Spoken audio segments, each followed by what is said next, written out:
लगातार 12वां दिन है शहरी क्षेत्र में और ग्रामीण क्षेत्र में पट्टों को प्राप्त करने में आ रही दिक्कतों को हल करने के लिए जयपुर शहर में गुजर की थड़ी में बहुत बड़ी दिक्कत खड़ी हो गई है।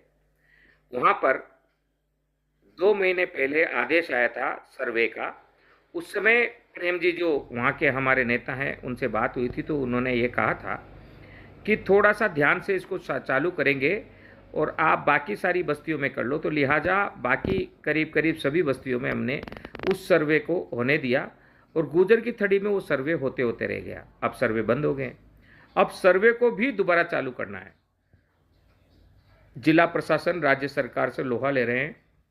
जो सर्वे आए थे घुमंतू समाज को यथास्थान पट्टे देने के लिए, अब उसे दोबारा लाया जा रहा है। घुमंतू समाज की बस्तियों में लूटमार मची हुई है। भारत जोड़ो मिशन सोसाइटी और गांधी टीवी लगातार लड़ रहा है। गुजर की थड़ी में भी, गुजर की थड़ी की कच्ची बस्तियों में, कच्ची बस्ती में आसपास पड़ी बस्तियों में कौन भूमाफिया सक्रिय है और किस प्रकार अतिक्रमण किया जा रहा है, कैसी मिलीभगत चल रही है, सबको पता है। इस पर कहने की जरूरत है नहीं। हमने जब लड़ाई लड़ी थी तो हलचल मची थी और उस हलचल के कारण बहुत बड़ी टूट फूट हुई थी हमारे संगठन में, लेकिन उसके बावजूद हम काम करते रहे और सर्वे के आदेश लेकर आ ही गए। अब लोग विश्वास नहीं करते हैं या करने नहीं दिया जाता। हकीकत यह है कि वो माफिया एक हाथ में करोड़ों रुपए का बोरा और एक हाथ में बंदूक लिए आपके इस छोटे से भाई को ढूंढ रहे हैं। इस जद्दोजहद में, इस युद्ध में घुमंतू समाज को, कच्ची बस्ती के नागरिकों को यथास्थान पर पट्टे दिलाने की लड़ाई में अगर हम मारे जाएं तो याद रखना कि कोई सिरफिरा पागल पत्रकार घुमंतू समाज की भलाई के लिए आया था। बदनामी में भी और धमकियों के बीच में भी डरा नहीं, लड़ता रहा, क्योंकि यह देश का सवाल है।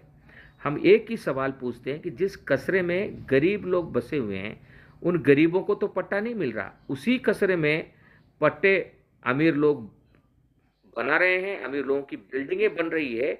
ऐसा अन्याय क्यों? अब 19 जनवरी यानी परसों जयपुर के गोनेर रोड स्थित सपेरों की ढाणी में, जहां 12 दिन से भूख हड़ताल चल रहा है, वहां पर पट्टों की बात होगी। आगे क्या करना है उसकी बात होगी। बहुत सारी बातें हम छुपा के चल रहे हैं। जो आदेश आए हैं वो हमारे पास हैं, हम उसको बाजार में नहीं डाल रहे, वरना बाजार में दलाल सक्रिय हैं और बहुत से ऐसे नेता भी सक्रिय हैं जो करते कुछ नहीं है लेकिन श्रेय लेने में सबसे नंबर 1 रहेंगे। हम पिछले 2 वर्ष से